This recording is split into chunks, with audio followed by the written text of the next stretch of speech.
Andito po kami ngayon sa may Pasakaw, kung saan maghahatid po ng tulong kay Angelica, yung putol ang paa, kamay at inborn na po.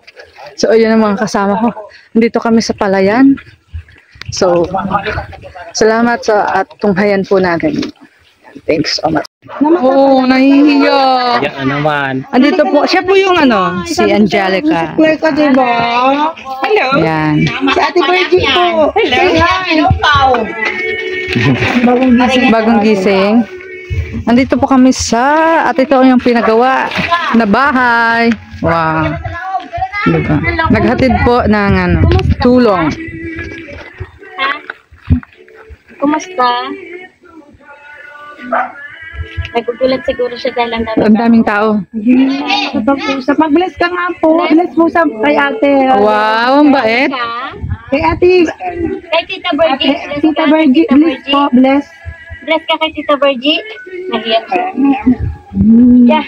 Ito, may ano ako sa'yo. Ay, ano mo? Ang daming ayuda ni Ate Ikot. Di ba, nanay? Ang daming ayuda. Look at Wow! Wow! Ay, gusto niya. Ay, sorry, baby ko. Yeah. Wow! Oh my God. Gusto niya din. Yes. Wow, masarap yan. Nay, alin na dyan sa ino. Dali na. Tayo na.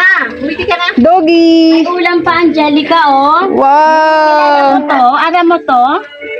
Langgonis at saka may sira. Hindi, nila niya. Mas gusto niya ito. Tapos, May bigas at mga grocery. Wow. Thank you so much, Sis Ikot, yes. sa blessing for Angelica. Angelica! Salamat po sa lahat. Wow, may chocolate pa. Yan. Yan. Hindi na po ako ganyan. Thank you so much po sa mga nanood. Dito po kami sa bahay ni Angelica, yung tinutulungan po ng Team Good Vibes. At ipakita ko po sa inyo yung bahay. Yan. Nakarating din ako sa wakas. Napakalayo pala nito. Medyo hindi pa siya tapos.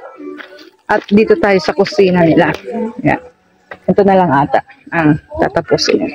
So, ako po ay nagpapasalamat dahil nakarating kami dito at si Ikot nagdala ng kanyang tulong.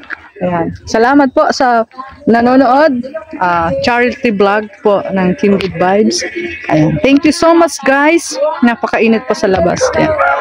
Maraming salamat po sa panonood. Thank you.